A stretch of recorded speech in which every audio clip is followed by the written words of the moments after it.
Gente, que honra estar aqui com vocês. Que privilégio retornar essa casa. Gente, eu estava sentindo saudade, né? De ver os rostinhos aqui, da Alvorada. Que Deus abençoe de maneira poderosa. Irmã Laís, obrigada pelo carinho do convite. A toda a mocidade, né? Carteirinha carimbada, né, gente? Que bênção. Aquele irmão ABI, que bom te rever, né? A toda a liderança aqui da juventude, aos obreiros da casa, pelo onde você levantar, aos jovens, que Deus abençoe por essa festa linda. E revendo alguns rostinhos aí que a gente conhece, né? Né, Joe? Estávamos ali recentemente também, junto com a mocidade regional, e vi alguns. Eu senti falta de alguns e agora nós estamos aqui nos encontrando. Isso é bom. Eu sinto feliz e honrada. Deus é bom e Deus é misericordioso. Amém? Quero enviar um abraço também ao amigo, a amigona que está assistindo a live por aí. Está assistindo a live, ela rastreou e falou: estou vendo o culto e já estou recebendo. Noemi, que está na cidade de Pini. Que Deus te abençoe, querida. Que este culto abençoe a sua vida nessa noite de domingo. Amém? Vamos de palavra? Amém. Amém? Essa não é a primeira ministração, já passamos aí por 3 cidades praticamente, né? De manhã, de tarde, chegamos aqui, mas eu estou com coragem, vontade para ministrar, deixar ficar até meia-noite. É encerramento, né, gente? Deus abençoe as cantoras, a banda, que Deus abençoe vocês. Abra a tua Bíblia, Salmo de número 137. Salmo de número 137.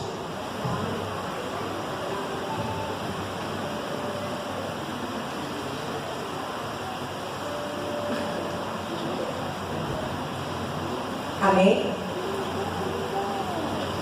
Alguns se colocaram de pé, vamos nos juntar a eles, aqueles que têm força e saúde, os que puderem.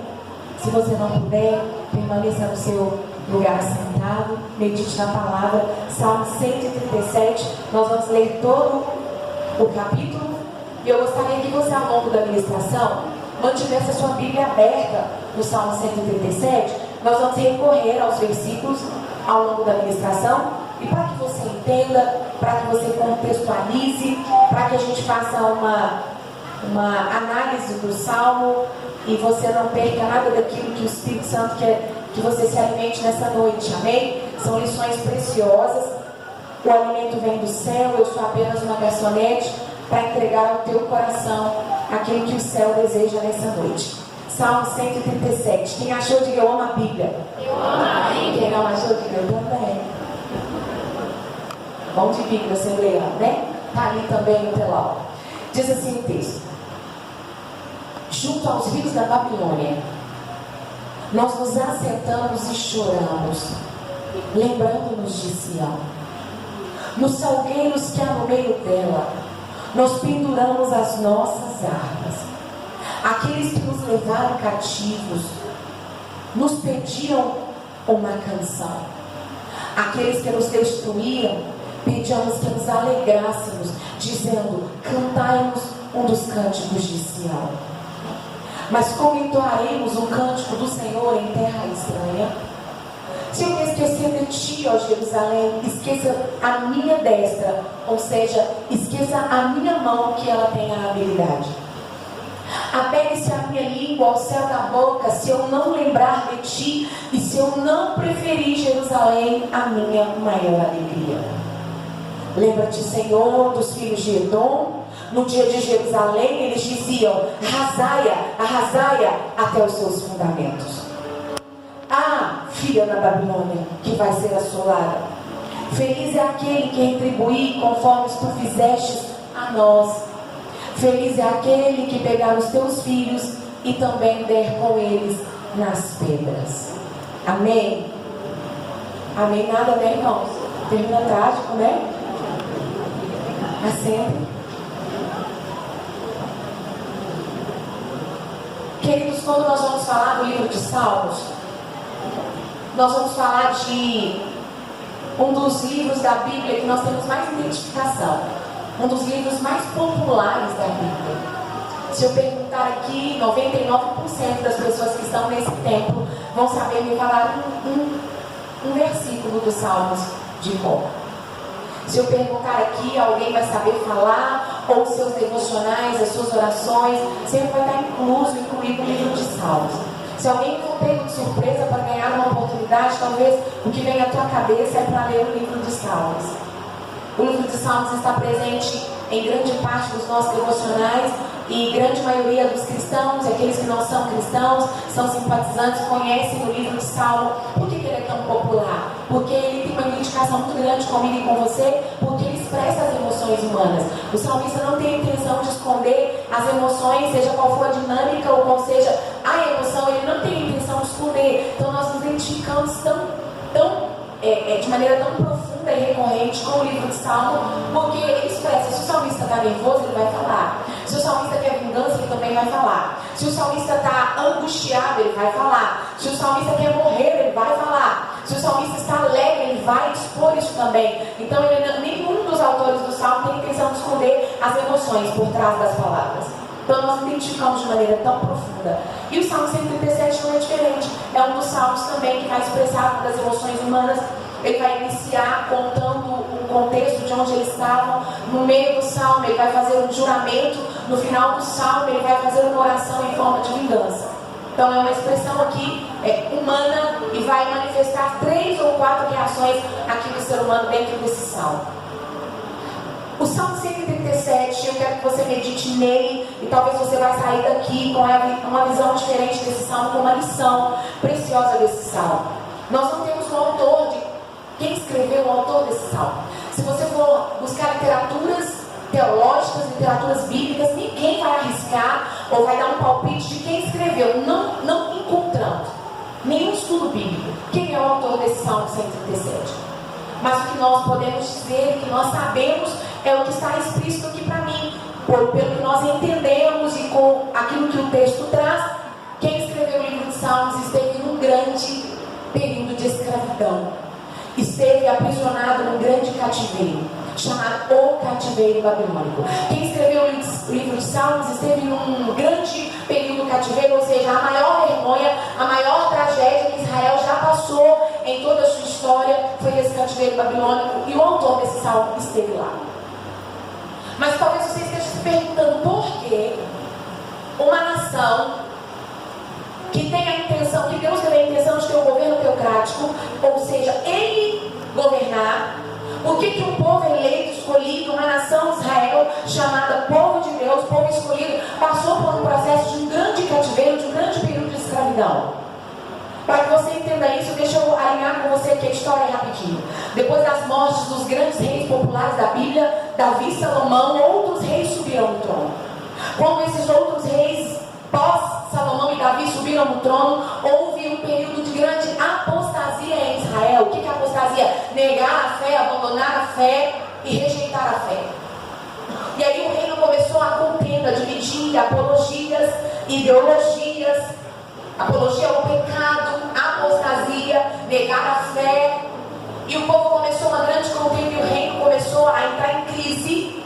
E aí chegou um tempo da história em que houve 2 reinados. Ficou tão polarizada a nação que ela dividiu ao meio. Assim como nós temos uma polarização na nossa política no Brasil, Israel passou uma polarização espiritual, política, social, em todas as suas esferas. E a nação foi literalmente dividida politicamente. Ficou então dividido uma nação em 2 reinos. O reino norte, a capital era Samaria, subiu no trono um rei. E o reino sul, cuja capital era Jerusalém, que subiu no trono, o segundo rei. Então, uma nação com 2 reis, uma nação dividida. O reino sul, a parte sul de Israel, começou a pecar tanto, começou a apostatar tanto da fé, começou a abraçar tanto as ideologias, começou tanto as idolatrias crescerem, começou tanto o pecado, o abandono da fé, que começou uma decadência moral, espiritual, civil, social, familiar, em todos os contextos da vida do ser humano. Foi uma decadência moral. E o Senhor, olhando para a nação de Israel, dividida ao meio, com 2 reis, o Senhor então vai permitir levantar alguns profetas para dizer ao povo: arrependam-se, voltem, eu sou o Senhor, eu desejo tabernacular entre vocês, eu desejo apostasia e vai levantar profetas para conclamar o povo ao arrependimento. Eu quero que você pegue a primeira lição. Antes de executar juízo, o Senhor tem prazer em usar a misericórdia. Antes da palavra de juízo, o Senhor tem prazer em levar, antes disso, à frente, uma palavra de misericórdia. Isso é difícil para mim, para você entender, porque misericórdia de Deus a gente não tem que compreender e destrinchar, a gente vive. É Deus. Você precisa de entender que se houver um arrependimento, uma transformação, uma mudança de comportamento, vai haver uma restauração, um resgate, um reposicionamento, porque primeiro o Senhor lança a misericórdia para a oportunidade de arrependimento. E se o homem abraçar o arrependimento, haverá resgate. E é difícil para mim, para você entender, sabe por quê? Porque alguém lá fora peca, rouba, adultera, trai, mata, peca, e muitas vezes está aqui dentro, pega a Bíblia, e o Senhor usa, eu sobe no altar, e muitas vezes alguém diz assim: ah lá, aprontou, fez o que fez, e agora está pagando de santo. Bota a Bíblia debaixo do braço e está dando de santo. Eu e você temos dificuldade para entender. Eu e você temos dificuldade para aceitar. Às vezes pode ser alguém do nosso meio que escorregou, que errou, na hora de ser inserido novamente, de ser restaurado, nós rejeitamos por causa de uma mancha, de um porém, e nós lembramos esse passado o tempo inteiro, e nós invalidamos o ministério daquela pessoa por causa de um erro e de uma falha. Mas se houver arrependimento, eu repito, haverá restauração. Queira você ou não, porque a misericórdia vem dele. Você tem que entender que Deus trata, mas ele não descarta. É Deus. Se houver arrependimento, o Senhor vai restaurar. O apóstolo Paulo vai dizer o seguinte: vocês foram comprados, chamados para uma grande obra de restauração, a saber, remissão. O que é restauração e remissão no dicionário? Resgate do homem caído. A igreja é facilitadora da restauração de um homem caído.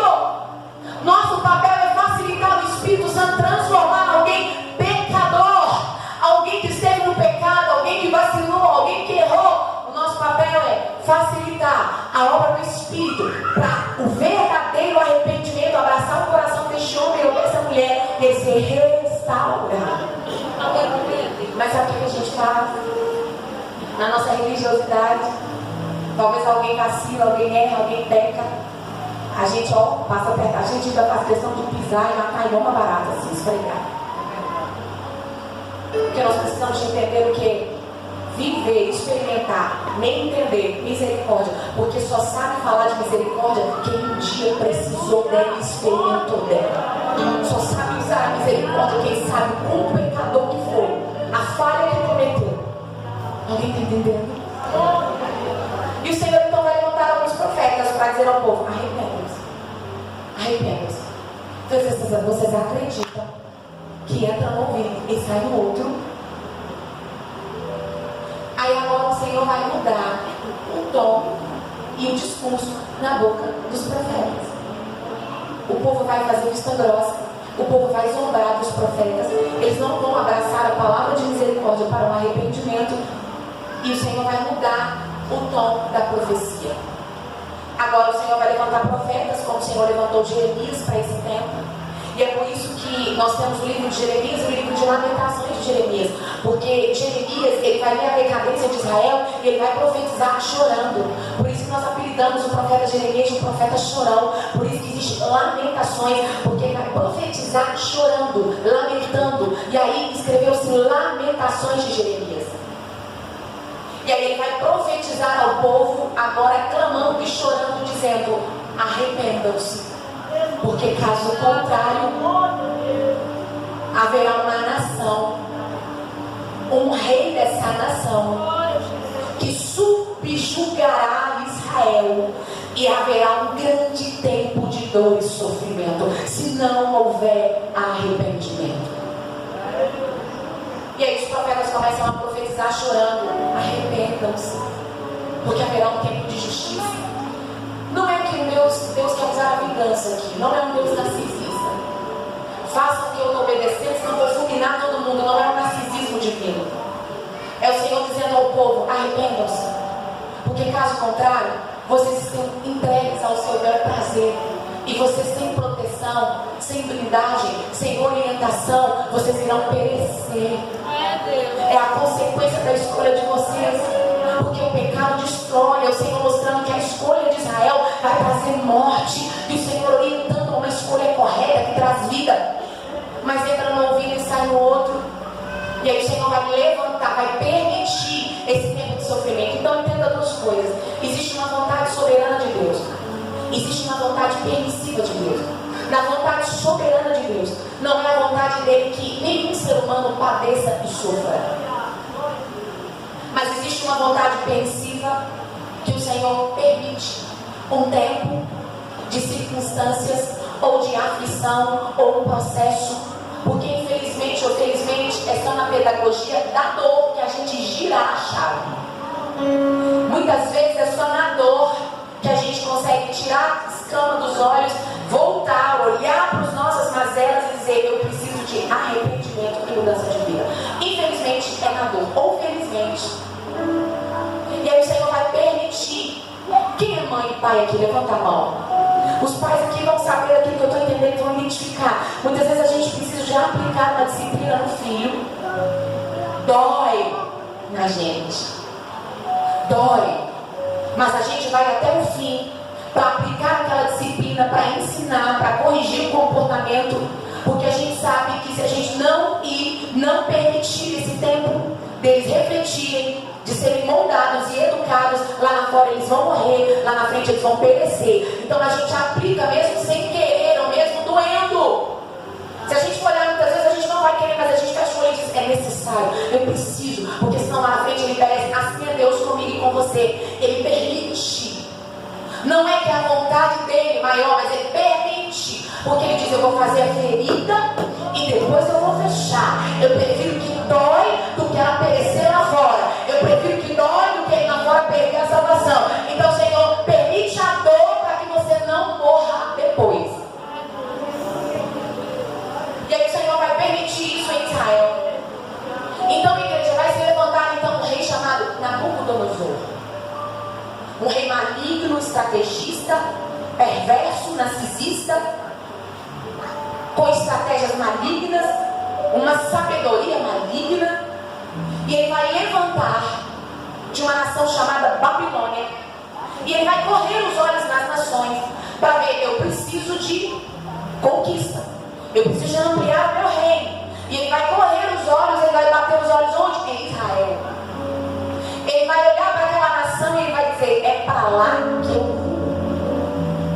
E ele vai pegar a nação vulnerável. Ele vai montar cerco em Jerusalém. Ele vai começar a tramar, montar artimanha e estratégia para invadir.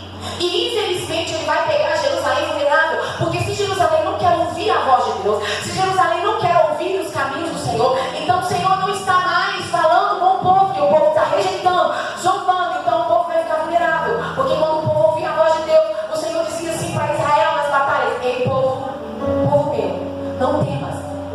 Porque nessa peleja e nessa batalha vocês não têm que pelejar. Eu sou o Senhor e pelejarei por vocês.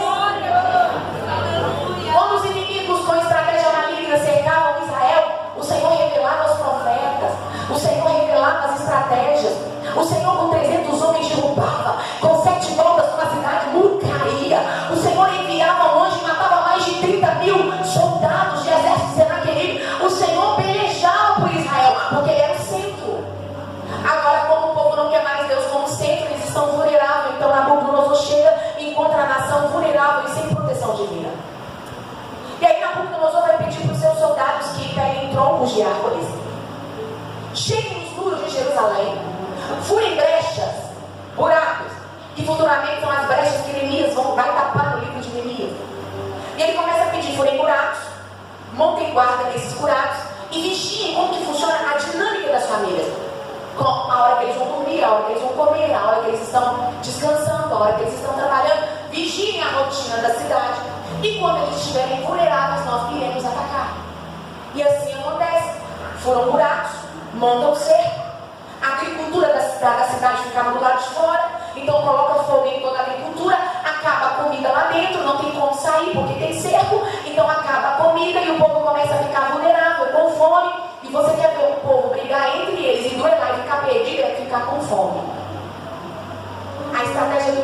promessa nós cercamos, queimamos a agricultura externa, quando o alimento acabar, eles vão começar a perder estratégia, eles vão começar a perder força emocional, psicológica, e eles vão começar lá dentro a baixar a guarda. E assim acontece.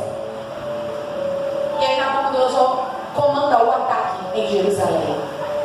Quando ele entra em Jerusalém, ele vai ferir um grande orgulho, 3 grandes orgulhos da história e da nação de Israel.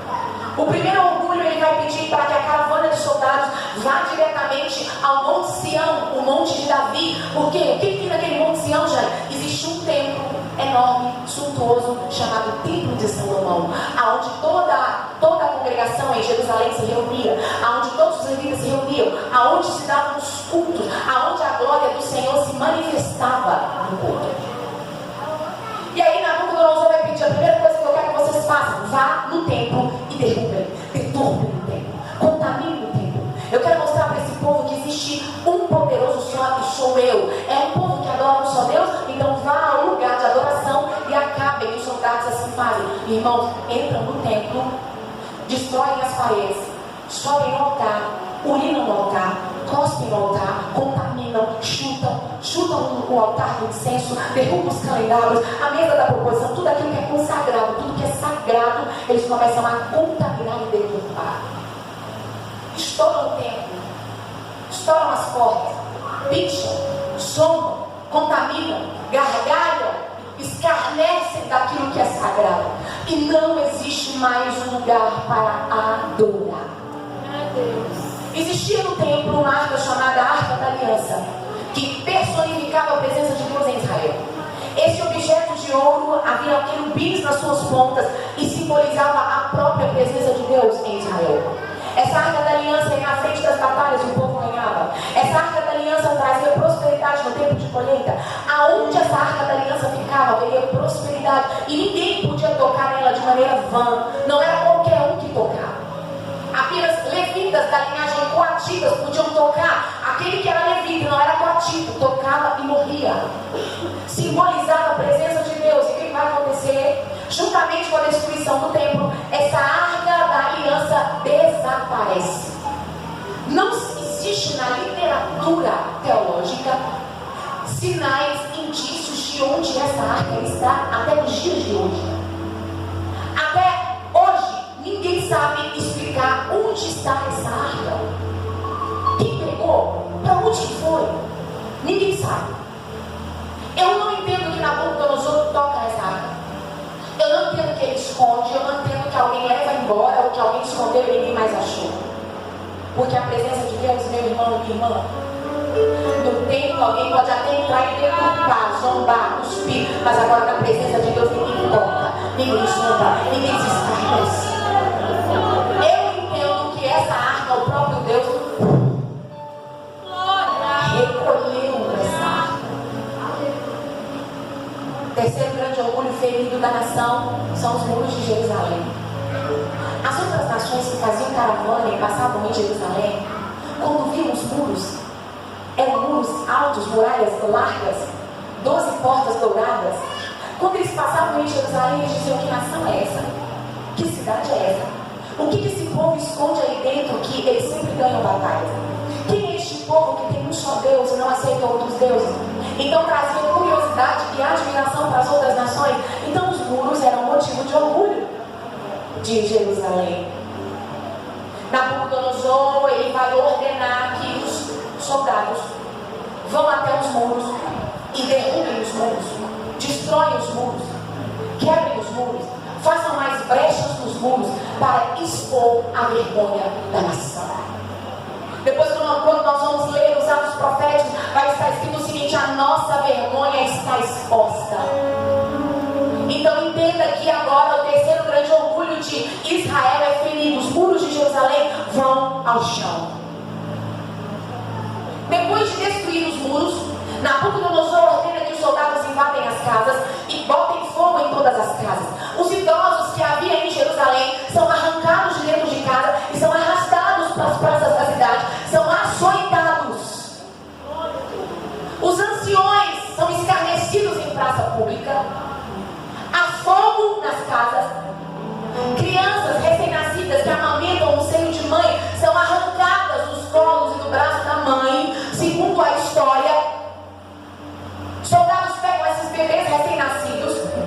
nós lemos, que eu disse para vocês que o versículo termina trágico.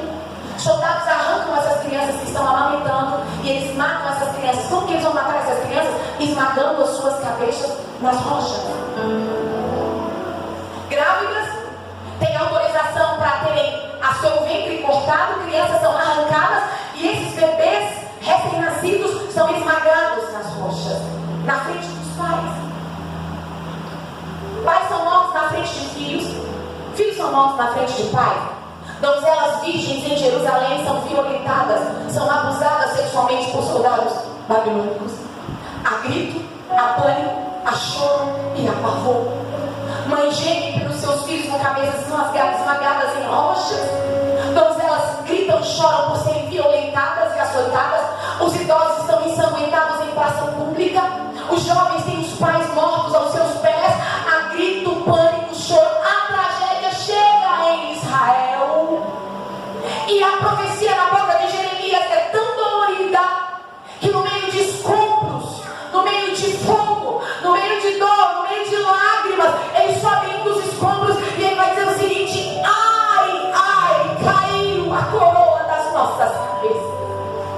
Foi-se a glória que havia em Israel.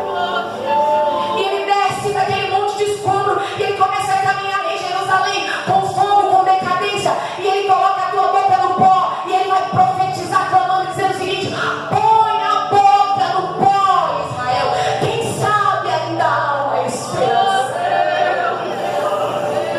E ele vai gemer em meio a tanta dor e tragédia.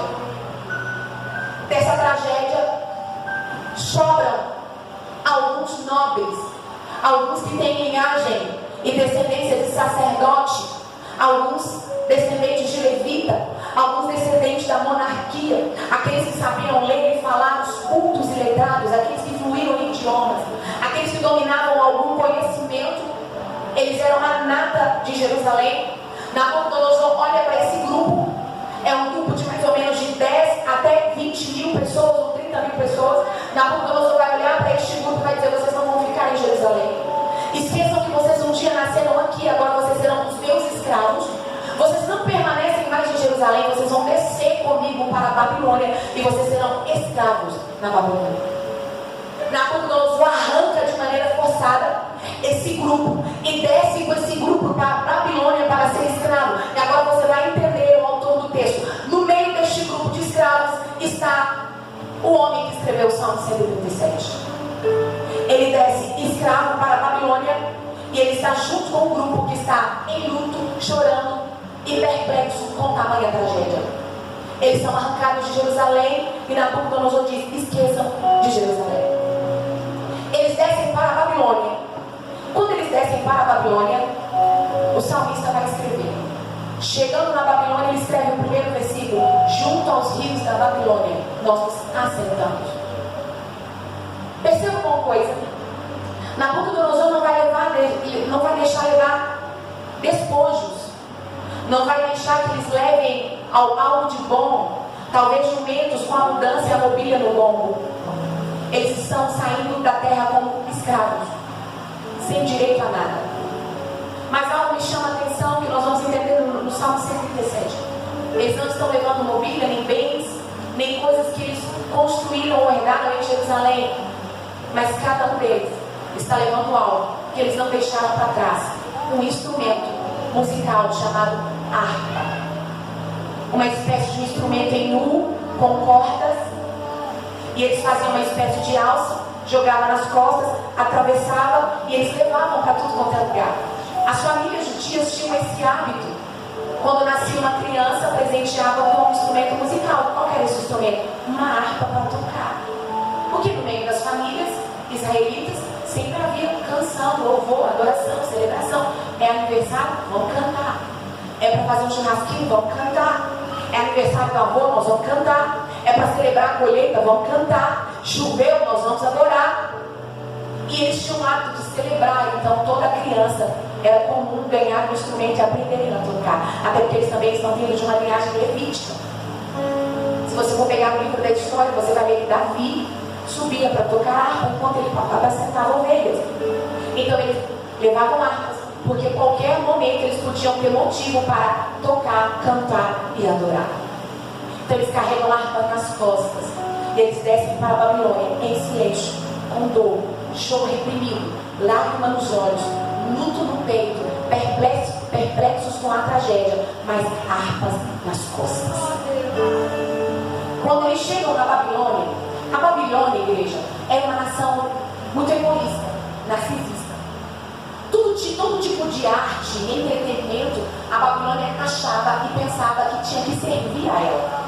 Então tudo que as outras nações tinham de bom, a Babilônia pagava caro para ouvir, para que eles fossem entretidos. E aí eles ouviam falar, Jerusalém, Israel, era conhecida pela Babilônia como a nação que canta o cântico de Sião.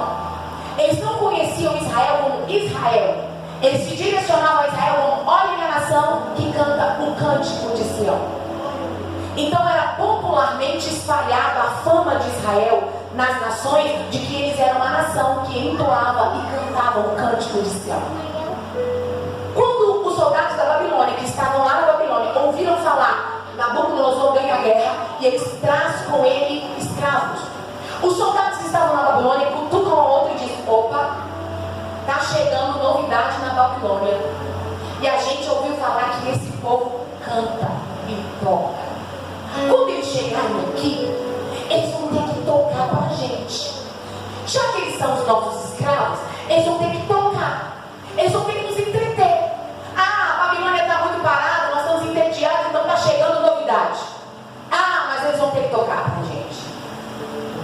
E aí quando os soldados começaram a ver o grupo de escravos chegando, eles estão em silêncio. Nabucodonosor diz o seguinte: aqui ó, aqui está a margem do rio, sentem aí, constituem família aí se vocês quiserem, montem cabanas, plantem, o que vocês plantarem, vocês vão comer. Sobrevivam às margens do rio, este é o lugar que eu preparei para vocês. Não tem escolha, é aqui. Eles então começaram a chegar, olhar as margens do rio onde eles iriam sentar. E aí quando os soldados viram aquele grupo de escravos que veio de Israel, eles cutucavam o outro, dizendo: lá, lá vem o povo, vão lá, eles vão ter que tocar pra gente. Então eles se aproximavam do grupo de escravos com harpas nas costas, eles cutucavam eles e diziam: ei vocês que vêm de Jerusalém, cantem um cântico de Sião, se alegrem. Nós queremos que vocês cantem e dançam como vocês cantam e dançam. Nós precisamos de arte, de entretenimento. Cantem os cânticos de Sião. Você está com a sua Bíblia aberta? Olha o que o salmista está escrevendo. Junto aos rios da Babilônia, nós nos assentamos e choramos, lembrando de Sião.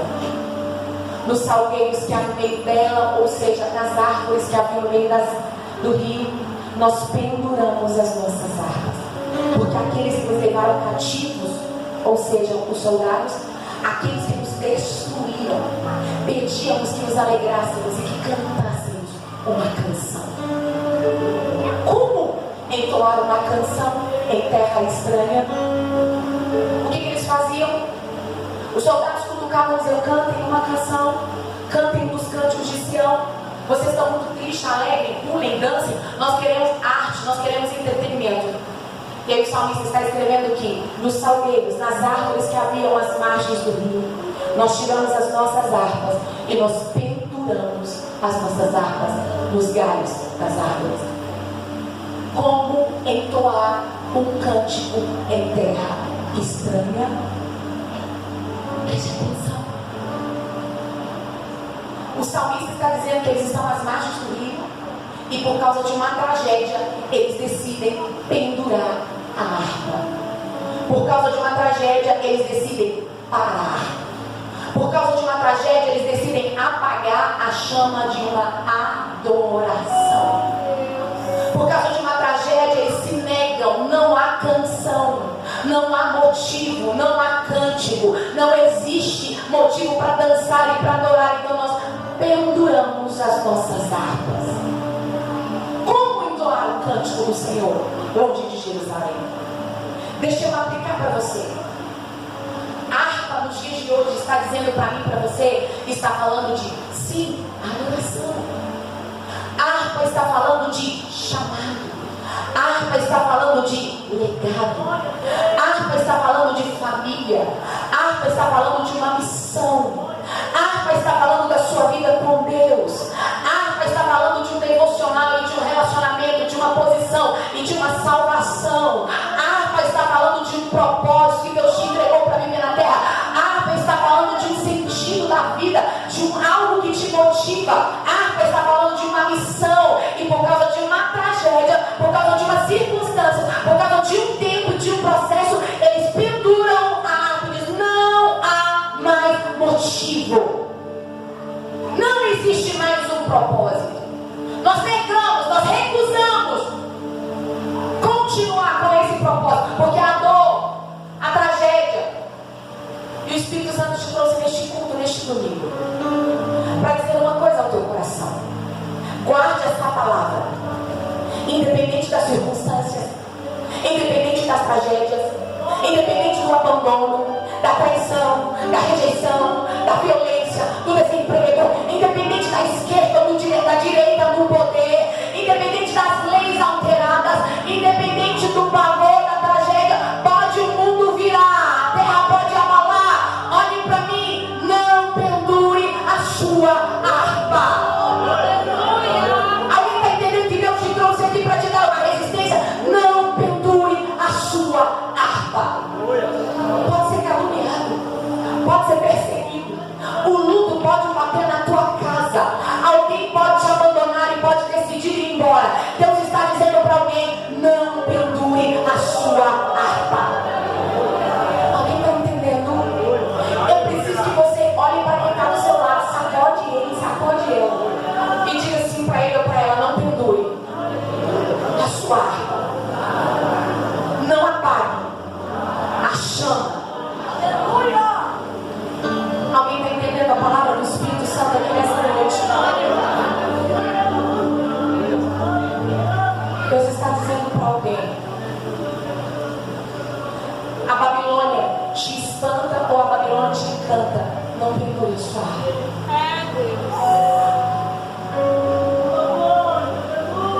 É tempo de tirar essa harpa. É tempo de voltar. É tempo de restaurar. É tempo de trazer à memória promessas e propósitos. É tempo de marchar. É tempo de levantar. E ainda nós estamos há alguns dias no ano acabar. E eu creio, tão certo como eu respiro, que o Senhor vai ressuscitar alguém aqui. Aleluia! Você crê nisso? Você crê nisso para a tua casa, meu irmão? Você crê nisso para a tua casa, minha irmã? Você crê nisso para os teus filhos que não estão aqui, para a tua família? Aleluia, Deus! Eles decidem pendurar a harpa por causa de uma tragédia, por causa de um dia mau. É justificável, né?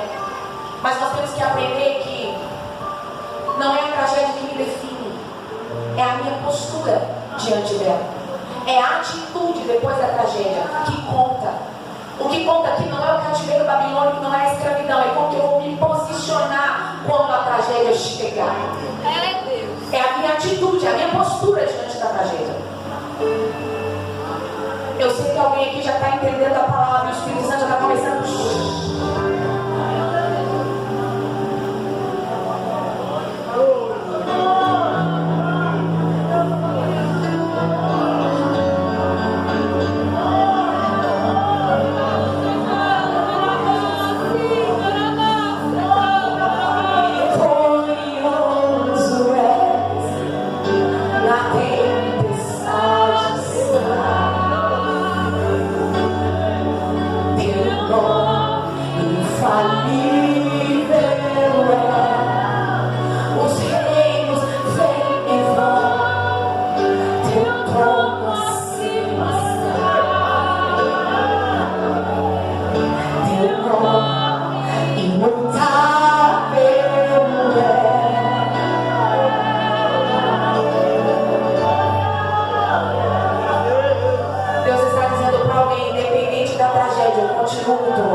Deus está dizendo para alguém: volte de posição, a postura, reage está dizendo para alguém: levanta, anima, porque Ele continua no trono.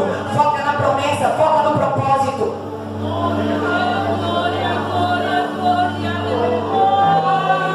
Porque eles decidem pendurar a harpa.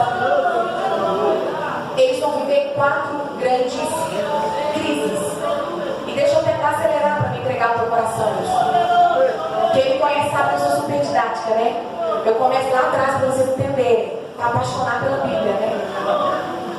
Eles vão viver 4 grandes crises. Olha o perigo de pendurar a harpa. Olha o perigo de apagar a chama. Eles vão viver 4 grandes crises na vida. Porque eles decidem pendurar a harpa. Porque eles decidem apagar a chama. A primeira crise que eles vão viver no cativeiro, a primeira crise se chama desinstalação. Diga comigo: desinstalação. É a primeira crise.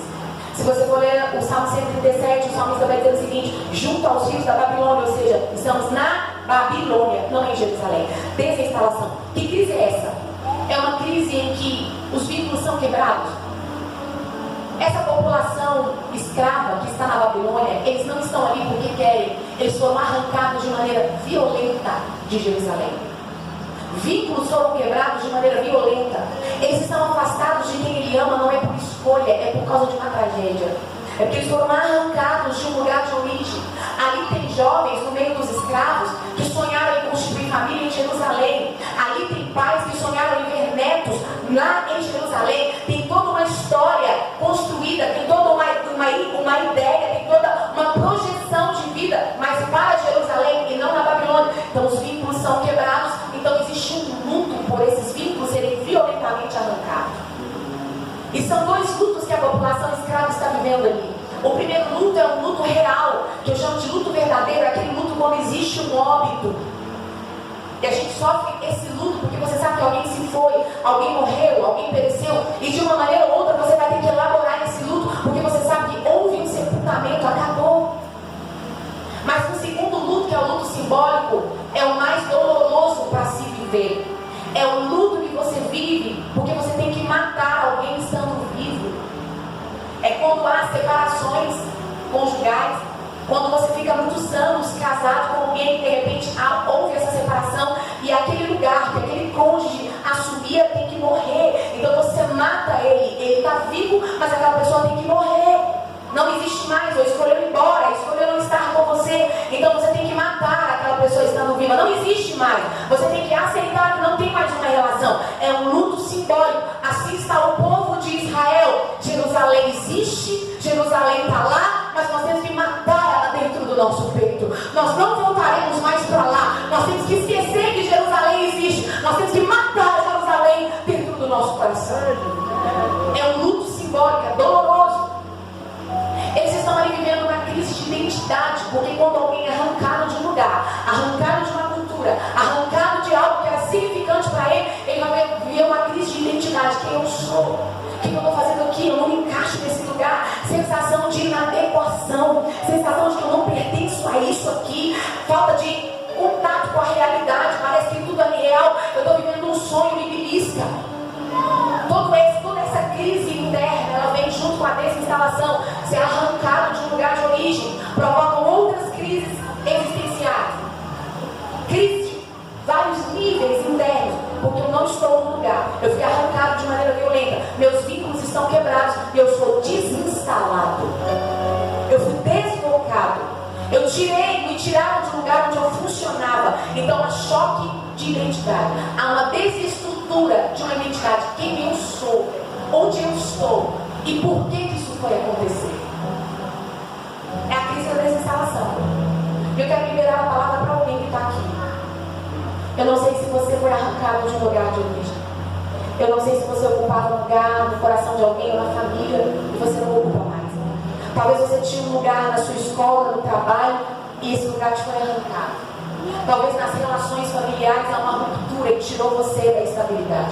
Talvez você está vivendo um processo tão doloroso que você se pergunta quem é você, que até você se perde, você está sem rumo e você precisa se reencontrar porque viveu um choque que te desinstalou, te deslocou, te tirou da realidade, mexeu com a sua estrutura. Deus te trouxe aqui, o Espírito Santo brada ao teu ouvido e ao teu coração inimigo, independente das crises internas que você enfrenta. Não pendure a sua harpa.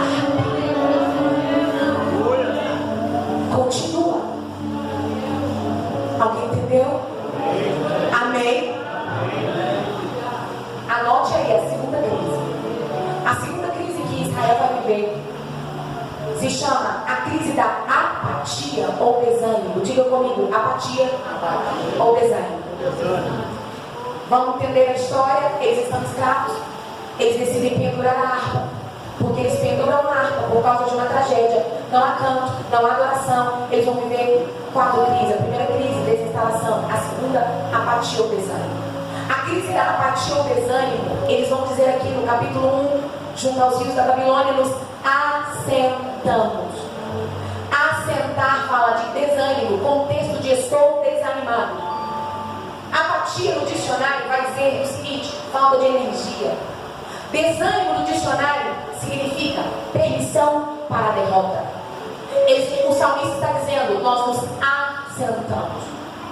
Eu me rendo, eu me entrego, eu desanimo, não quero mais, não dá mais, falta de energia, a morte por dentro e há uma permissão para a derrota. Ou seja, façam o que vocês quiserem. Desânimo. Igreja é uma crise que grande maioria nos dias de hoje estão enfrentando, principalmente pós-pandemia, a crise do desânimo. A gente dorme 12, 15 horas e levanta quebrado, lenhado. Parece que a gente não dormiu nem 1 hora direito. Há cansaço mental, psicológico. Nós estamos vivendo em um dia em que essa crise da apatia do desânimo tem abraçado pessoas, famílias, tem abraçado uma geração, provocando desânimo e apatia. Quando você olha para o texto bíblico de assentar, todas as vezes que eu leio o texto assentar, ele está querendo dizer e dar uma ideia para mim e para você de que alguém está desanimado. Então toda vez que você for ler uma história e que há ali o contexto de desanimar, está dizendo, de assentar está dizendo desânimo. Se você ler o livro de Ezequiel, o livro de Ezequiel está nesse mesmo contexto. Ezequiel está vivendo essa mesma tragédia. Ezequiel está nesse grupo que foi levado escravo, o profeta Ezequiel. E o texto vai dizer em 1 Ezequiel que ele estava dizendo o seguinte: estava eu assentado junto aos rios da Babilônia. Ele estava assentado. Me ajude a pregar. Ele estava assentado. Então Ezequiel está falando dessa crise, desse desânimo. Eu estava assentado. E então veio a mim a voz do Senhor e me disse: filho do homem, põe-te em pé, porque eu vou falar com você. Parece que Ezequiel não entende o comando. A crise é tamanha que ele está assentado junto com todos os outros que estão desanimados. E aí o texto muda. Se você for lá em casa, ele vai mudar o texto e vai dizer o seguinte: e então veio a mim, agora não é a voz, a mão do Senhor, e me colocou de pé. Aleluia. E me disse: filho do homem, de pé, porque eu vou falar com você. Qual que era a condição para Deus falar com Ezequiel no cativeiro? De pé. Deus está dizendo: eu não vou falar com você desanimado, eu não vou falar com você assentado. Então Ezequiel, eu quero falar com você, mas antes de eu falar, de pé. E o texto não diz assim: filho do homem, eu acho que eu estou pensando em falar com você.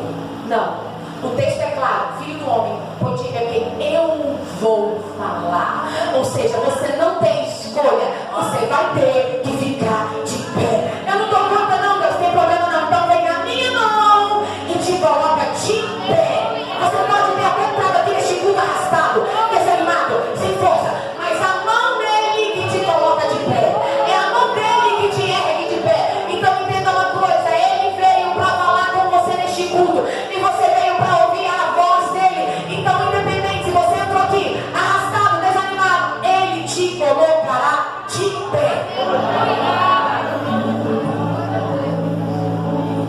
Continua lendo o livro de Ezequiel.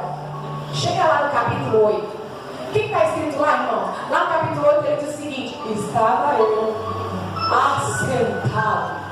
Igreja. No capítulo 1, a mão do Senhor tinha acabado de colocar ele de pé. Quando chega no capítulo 8, ele está escrevendo lá: estava eu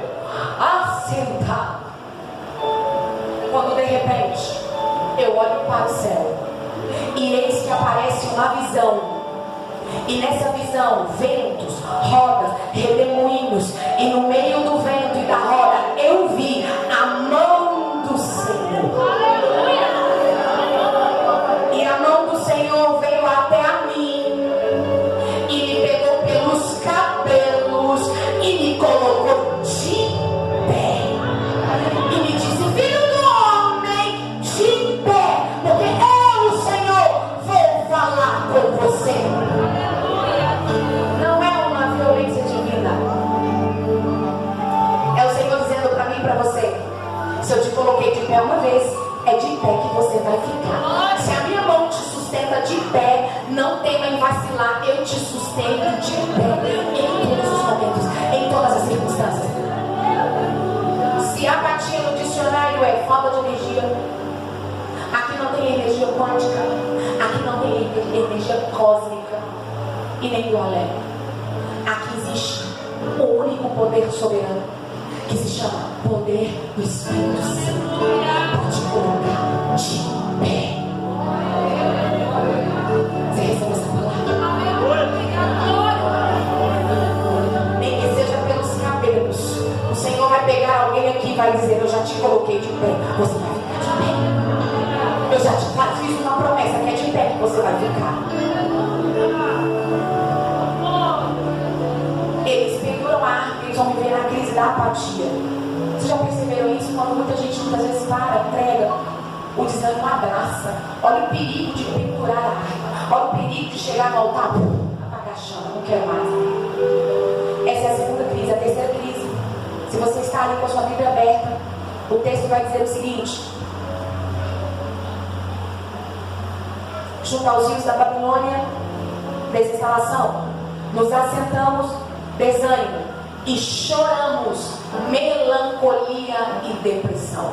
A quarta crise é a crise da angústia profunda, a saber, depressão e melancolia. Eles decidem chorar. Nos assentamos e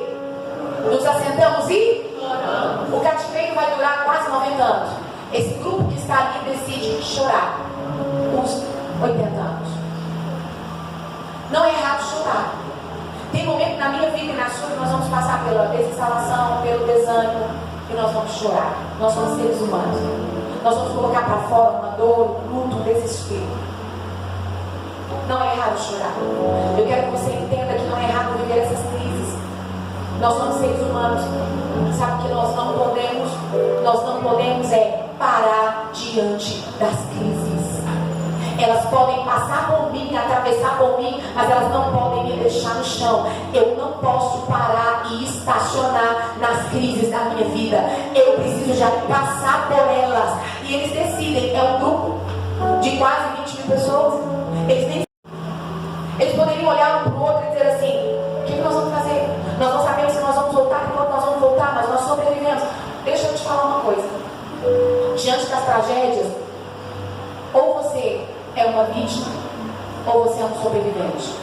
Você escolhe. E o Senhor te gerou nessa terra para você sobreviver às crises da vida. Eles decidem chorar.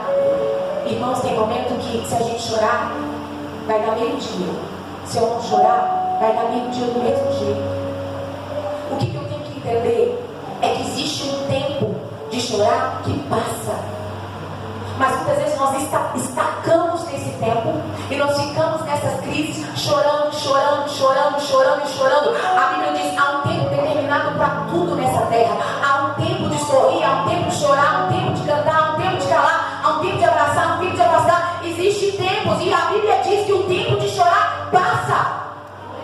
Mas a gente insiste em ficar nessa estação da melancolia e do choro e não passa. E aí o que você impede? Impede de avançar, te impede de viver, te impede de tocar, te impede de permanecer. Você chora,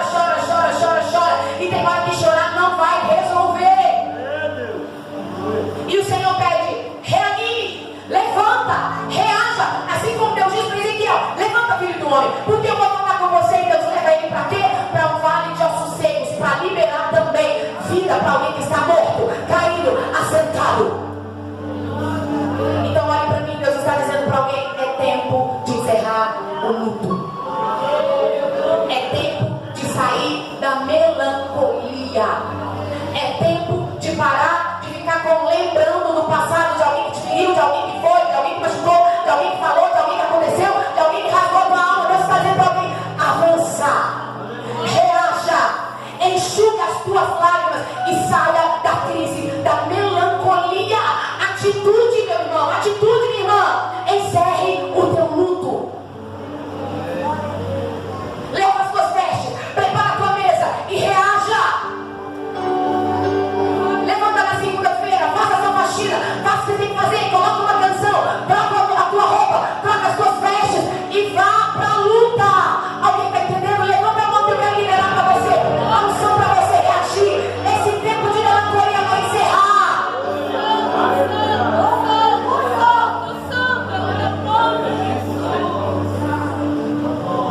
A quarta crise, para você que está acompanhando, a quarta crise, junto aos rios da Babilônia, desinstalação, nos assentamos, apatia e desânimo, e choramos, melancolia e depressão. Aí vem a quarta, lembrando de Jerusalém, nostalgia e saudosismo. É a quarta crise.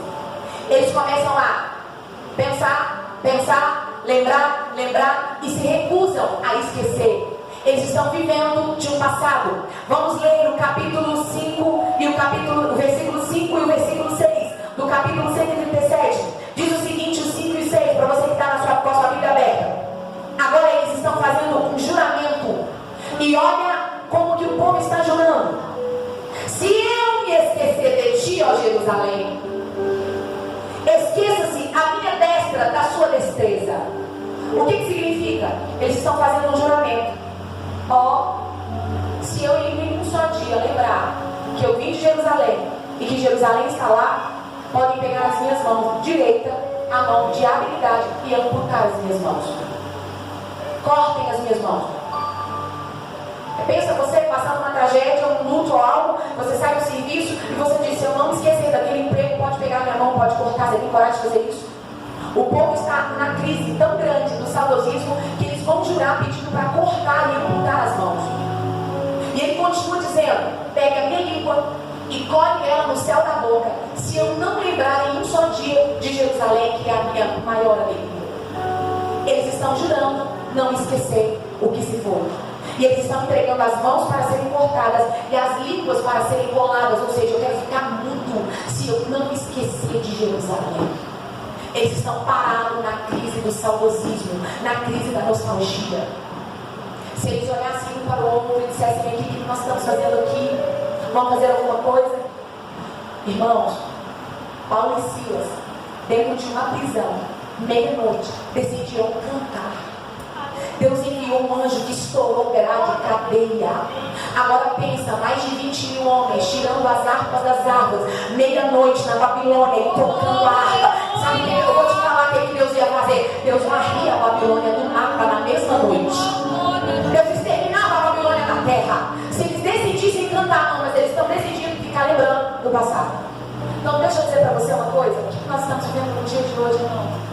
Tem tanta gente que não caminha, tem tanta gente que não anda, a obra não avança, não há uma progressão, porque está preso na nostalgia, no saudosismo. Ah, mas na minha época era assim. Ah, mas na época do pastor fulano de tal era assado. Ah, mas na época era aquela regente. Ah, mas na época do uniforme tal. Ah, mas na época do líder X. Ah, mas essa roupa é estranha. Ah, mas as canções da minha época eram top. E a gente começa a ficar preso. Ah, eu não vou cantar porque não é mais a mesma coisa. Ah, mas quer saber de uma coisa? No meu tempo, as coisas eram diferentes, irmão. E alguém fica preso no saudosismo. Alguém fica preso naquela lembrança do passado e não avança, não agride. E sabe o que a crise da nostalgia traz? Comparação, minha irmã. Comparação, meu irmão. E a comparação rouba o poder da gratidão. Você não valoriza o que você tem na mão hoje, porque você fica comparando com o outro. Ah, porque o uniforme da outra foi melhor, porque o congresso do outro foi top. Ah, porque o pastor da outra igreja, mas sim. E você começa a comparar. E a comparação faz com que a sua visão seja cega e você não valoriza o que Deus está colocando na sua frente aqui e agora. Deixa o irmão com o outro pastor, deixa a irmã com a outra regente, deixa e foca no que o Senhor trouxe para sua mão agora. Aí você fica comparando porque a outra comeu churrasco, porque a outra comeu picanha não, caviar, porque a outra comeu frango assado, recheado, é bem melhor que picanha. E aí você começa a comparar que a outra tem roupa, que a outra não tem, que eu contava e começa uma comparação. Aí você olha para você, aí você tem o seu miojinho para comer. Aí você começa a desvalorizar e você entende, peraí, eu tenho dinheiro para comprar pelo menos miojo, eu não vou ficar com fome. Não é a melhor da comida, mas eu amo miojo. E aí você ama o miojo, irmão. Pega o seu miojo, abre o seu sachê, sabor, galinha recheada, taca no seu miojo. 3 minutos depois que ele estiver pronto, come. Levanta a mão para o céu e agradece a Deus. Que a tua casa tem comida, tem miojo. Não é a carne agora, mas a estação uma hora vai mudar. Então celebre a sua estação. Seja grato da estação que Deus te deu. E para de ficar trazendo o passado à tona. Sabe o que Paulo vai dizer? Deixando as coisas que para trás ficaram, eu prossigo para o alto. Sabe o que Deus vai dizer para Israel? Esqueçam o que se foi. Eis que eu, Senhor, estou fazendo uma coisa nova no meio de vós. Eu farei brotar riachos de água no deserto. Mas qual é a condição? Deixa eu dizer uma coisa para você. Peraí, gente, segura, viu? Hoje é o último dia. Deus está prometendo para Israel o que olhos não viram e ouvidos não ouviram. Vocês já viram em alguma reportagem dizer que abriu o mar, o oceano, em algum deserto? Vocês já ouviram a geografia, a história falar assim, ó, brotou da rocha, da terra seca? Vocês já viram nos dias atuais, na geografia e na arqueologia? Nunca. Olha o que Deus está dizendo para Israel. Eu vou fazer brotar, no plural, riachos de água aonde não tem. Qual é a condição para Deus fazer algo que Israel nunca viu? Qual é a condição? Esqueçam o passado. Deus está prometendo fazer algo novo, mas com uma condição: se você esquecer o passado. E tem gente que fica lembrando da traição, lembrando da calúnia, lembrando da tragédia. Tem gente que fica lembrando que aquele fulano não visitou, que aquele fulano não foi na minha casa, que aquele fulano não deu açaí pro meu filho, que aquele ciclano me convidou para a festa de Natal, porque o Bertano não me cumprimentou. E começa, porque o meu marido fez aquilo, que a minha mãe e meu pai, e começa a ficar preso numa nostalgia, no saudosismo. O Senhor está dizendo assim: esqueça o que se foi. Foca no aqui e voa para frente. Eis que eu, Senhor, vou fazer tudo novo. Eis que eu vou fazer brotar água onde não tem. Mas, ó Israel, esqueça o passado, Israel. Sai da crise da nostalgia, Israel. Alguém está entendendo?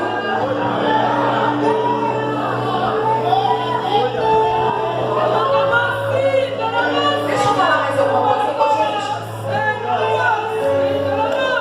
Minha boca é coça. Se deixar, eu pulo 137 e faço o salmo todo. Então vamos lá. Deixa eu dizer mais uma coisa sobre a nostalgia. Guarda isso que eu estou falando. Sabe o que eu entendo aqui? Os obreiros que estão no altar, os músicos, eles estão dizendo: cortem as minhas mãos se eu esquecer de Jerusalém. Colhem com a minha ligação da boca se eu não lembrar de Jerusalém um só dia. Olha, igreja, preste atenção. Eles estão aqui com saudade de quem? De quem? De Jerusalém. Ah, então tá bom. A saudade não é de Deus. A saudade não é de Deus. A saudade é de Jerusalém. Eles não estão aqui dizendo assim: que saudade da presença de Deus no templo de Senhor. Que saudade de quando a gente se reunia, a gente sentia a presença de Deus no lugar. Eles estão com saudade do lugar. Eles estão com saudade da geografia. Eles estão com saudade da cidade. Eles não estão aqui em momento nenhum falando que estão com saudade da presença de Deus. E aí, porque eles vivem as 4 crises, eles têm a espiritualidade inversa. Começa a afetar até a forma que eles vão se relacionar com Deus. Aí eles começam a distanciar de Deus, eles começam a sentir saudade do lugar e não da presença de Deus. Eles estão na Babilônia sentindo saudade de Jerusalém, e em momento que eles estão falando: ó Deus, nós estamos sentindo falta da tua presença, nós estamos sentindo falta de quando o Senhor encheu o templo. Olhe para mim. Deus está ensinando para mim e para você que o relacionamento com Ele não é geográfico. Eu não dependo de Jerusalém para adorar. Eu não dependo de lugares nem de templos construídos feitos por mão de homens. Porque o Senhor procura aqueles que o adoram em espírito e em verdade. O Senhor está dizendo para mim e para você: Israel, se vocês soubessem que eu não habito em templos feitos por mão de homens, vocês estão com saudade do lugar, mas a relação comigo, Israel, nunca será geográfica, ela é existencial. Eu existo, eu adoro aonde quer que eu esteja, dentro do templo ou fora do templo, no Brasil ou fora do Brasil, na minha casa ou fora da minha casa. A relação com Deus, ela é pessoal, ela é pessoal, ela é pessoal, ela é existencial. Mas eles estão querendo Jerusalém para adorar. A gente só toca harpa se a gente estiver em Jerusalém. A gente só vai alegrar se a gente estiver em Jerusalém. Então entenda algo: eles querem tocar, mas só se for em Jerusalém. E a relação é institucional. O que é institucional? Tem que ter um sacerdote, tem que ter um culto, tem que ter um culto, tem que ter músico, tem que ter canção, tem que ter todo mundo sentadinho e bonitinho para eu cantar, para eu adorar. Enquanto a gente não é assim, só levanta a mão no dia de culto, só chora no dia de culto, só abre a Bíblia no dia de domingo. Tem gente que tem a veste dentro da instituição. Por quê? A relação com Deus passa pela igreja. Está errado. A sua relação com Deus é pessoal. A igreja só reforça. Aí sabe o que acontece? Fica aquele tanto de gente dependendo do sustento que a igreja dá, mas não busca o pão em casa. Não ora para dormir, não ora para levantar, não ora para comer na mesa.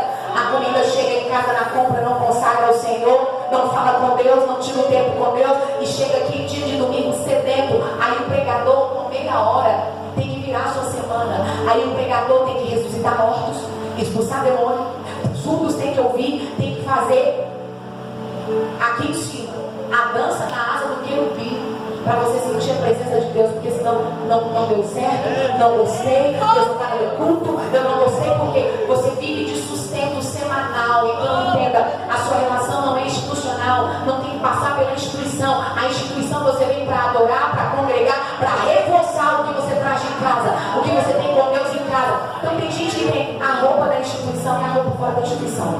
Aí tem gente que depende da instituição, veste a roupa bonitinho, pega o microfone, aumenta a voz, engrossa a voz e diz: excelentíssimo, soberano, inoxidável presença, majestosa presença, e altera a voz, o comportamento, a forma, a postura, porque está dentro da instituição. Mas lá fora da instituição você desconhece, você nem reconhece, porque dentro a linguagem é uma, lá fora você desconhece o tipo de linguagem que a pessoa está usando. Aqui dentro é magnífica presença, é bênção, é mistério. Lá fora é grosseria, é ignorância, é palavrão. Aqui dentro é uma canção, lá fora é outra canção. Aqui dentro é uma roupa, lá fora é outra roupa. Aqui dentro é uma postura, lá fora é outra postura. É gente que depende da instituição e do lugar para relacionar, para adorar. E Deus está ensinando para Israel: a tua adoração, a tua espiritualidade não pode ser geográfica e nem institucional. E para finalizar,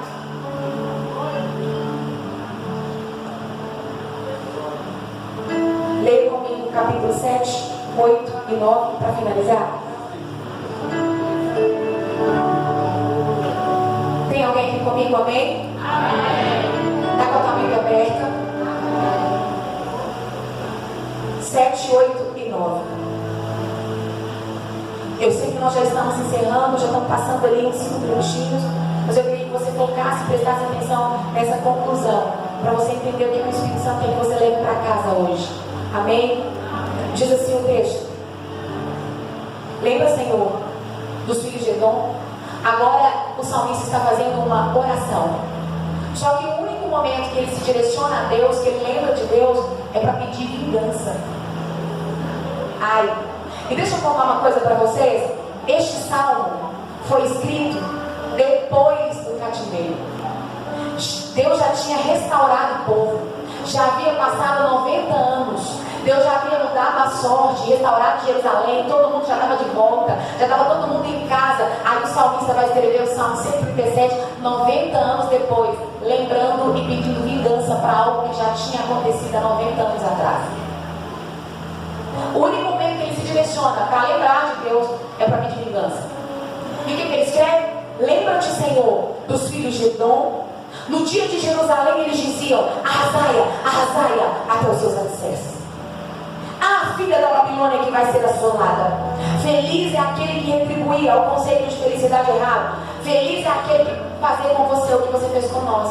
Feliz é aquele que pegar também as suas crianças e matar elas como você matou as nossas. Vingança. E pedindo vingança para Deus.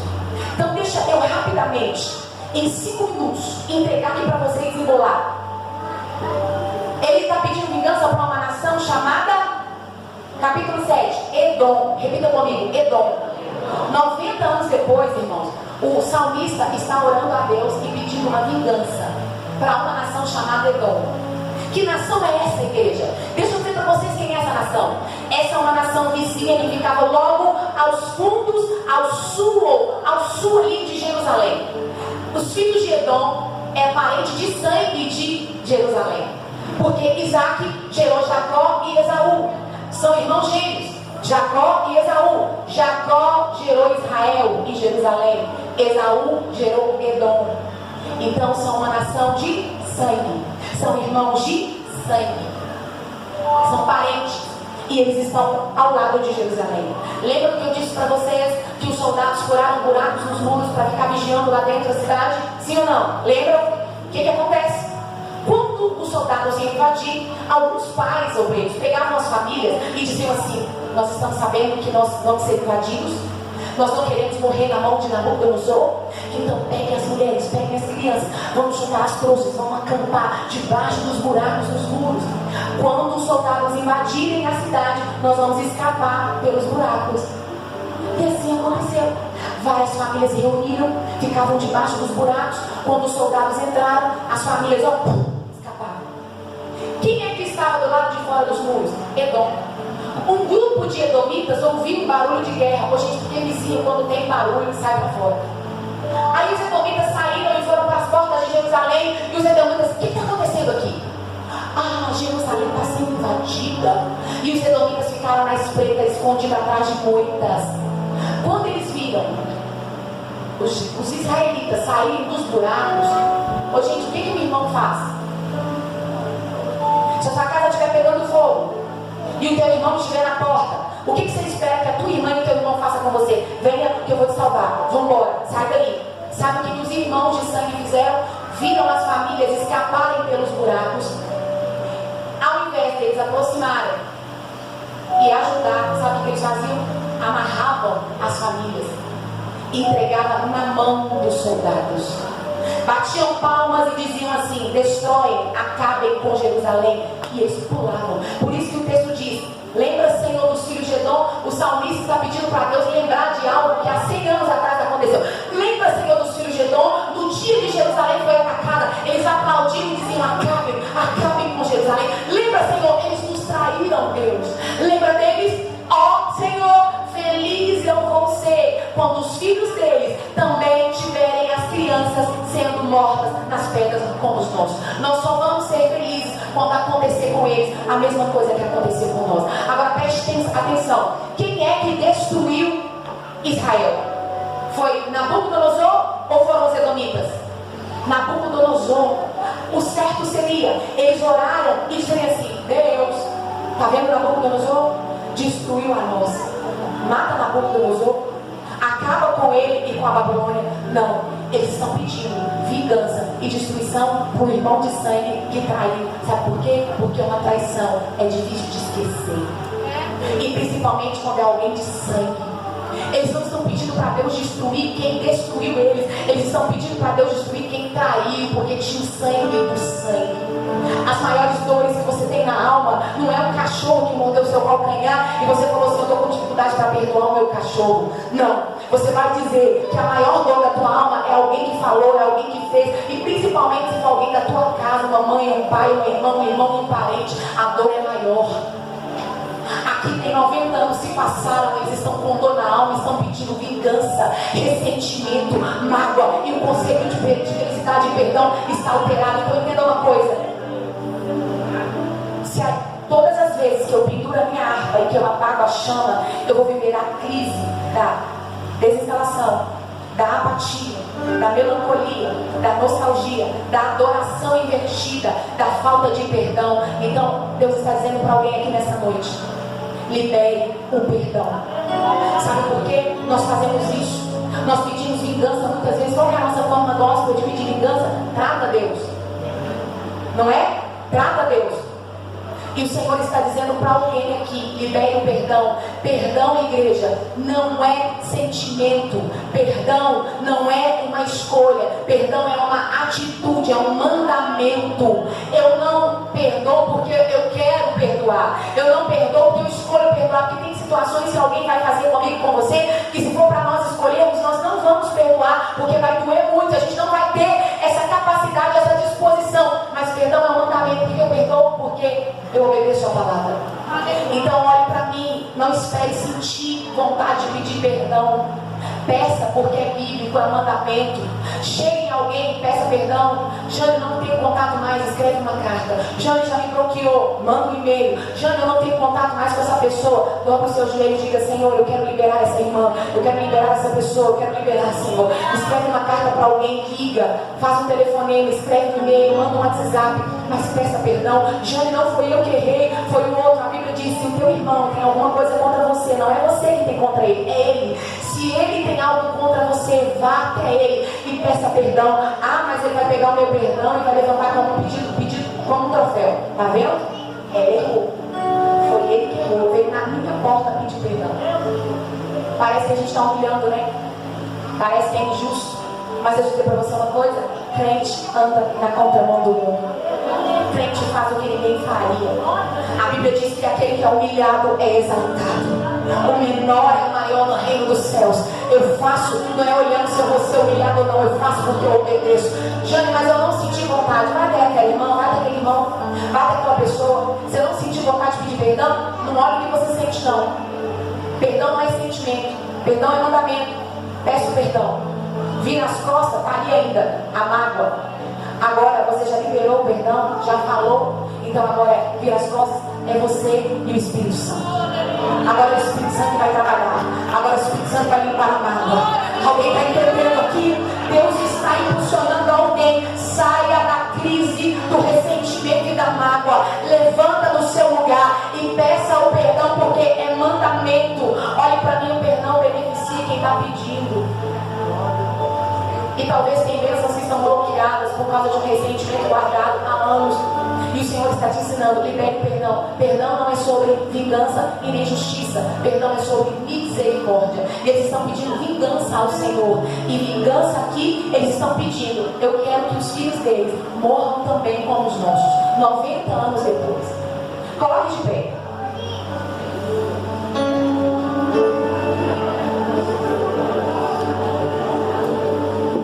Cadê o líder aqui? Vem cá, querido. Arruma o microfone para ele. Qual é o seu nome? Bruno?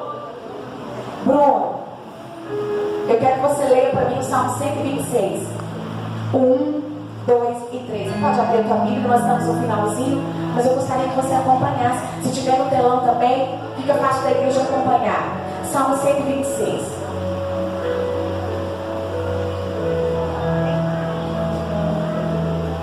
O que eu quero dizer para você?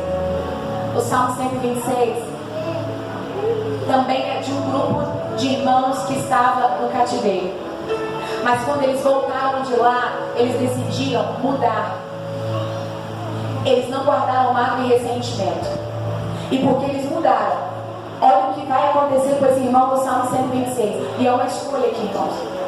Vocês estão lembrados de Daniel? Daniel estava lá também sofrendo as crises. Só que Daniel decidiu: eu não vou parar na Babilônia nas crises. Eu não penduro a minha harpa da oração. Ele ora 3 vezes ao dia.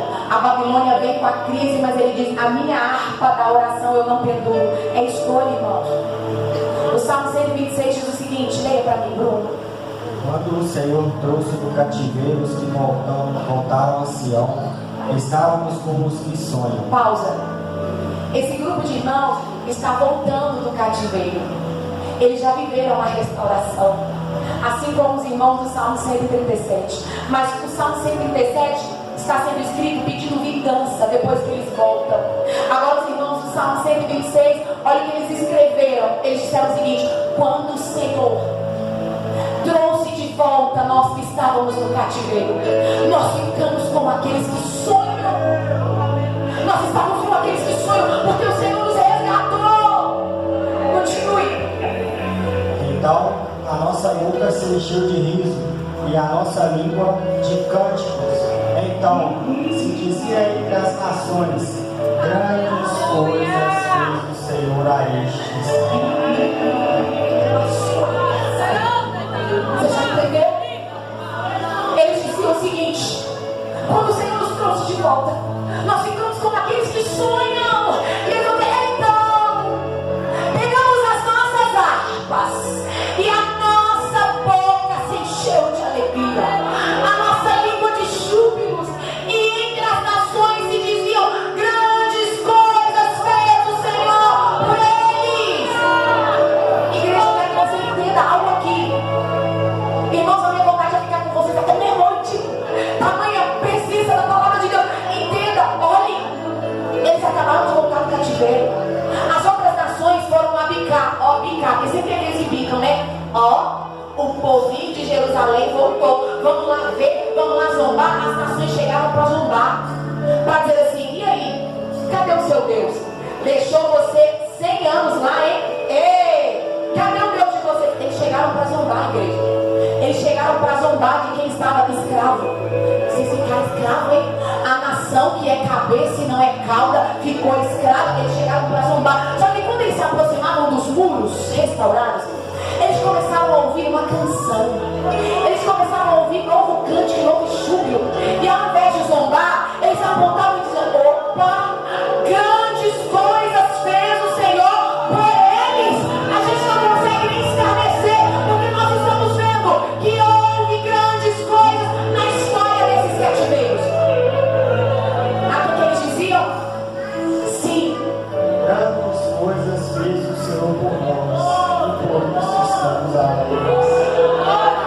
eles abriram os portões de Jerusalém e as nações batiam e perguntavam: ei, grandes coisas o Senhor fez por vocês. Como assim que vocês estão cantando? Vocês acabaram de sair de uma tragédia. Vocês acabaram de sair de 90 anos de escravidão. O que está acontecendo?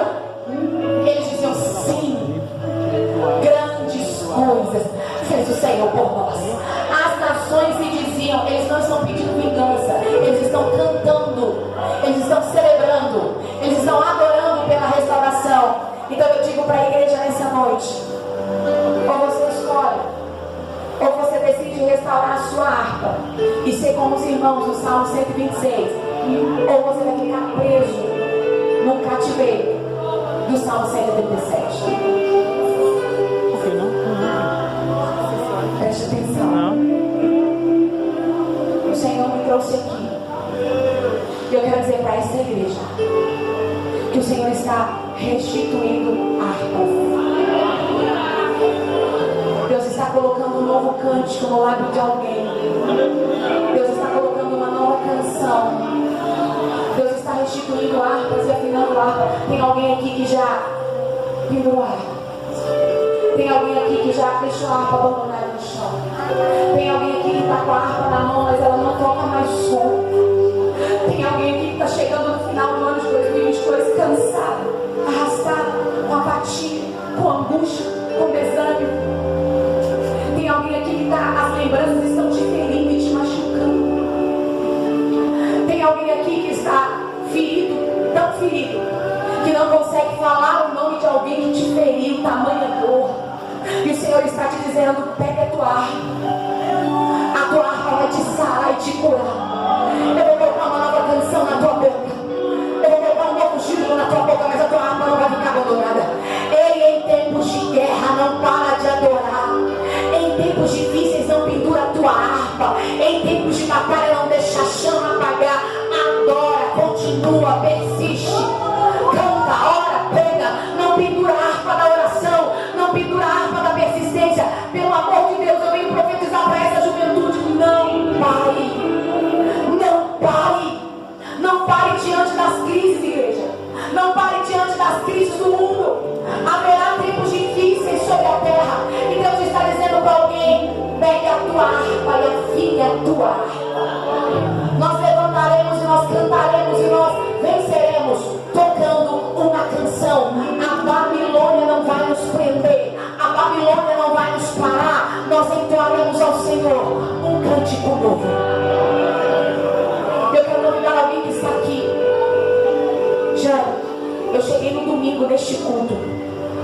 Só o Senhor sabe como eu iniciei esse congresso.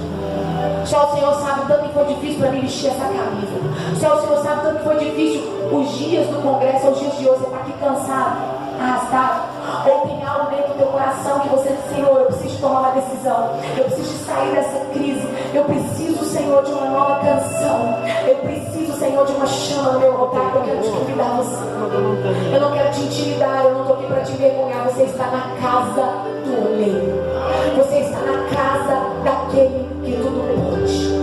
Você está na casa daquele que vem com a mão dele e te coloca de pé. Eu quero convidar você a vir aqui à frente. Eu quero orar por você. Essa palavra falou fortemente ao teu coração. E o Senhor está dizendo: eu vou restaurar a tua harpa. E você vai cantar 10 vezes mais. Haverá um cântico novo. Ninguém vai parar o teu canto. Ninguém vai parar a tua harpa. Ninguém vai apagar no teu altar a chama que eu acendi.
O Senhor está dando a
Aleluia.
que eu vou passar para orar.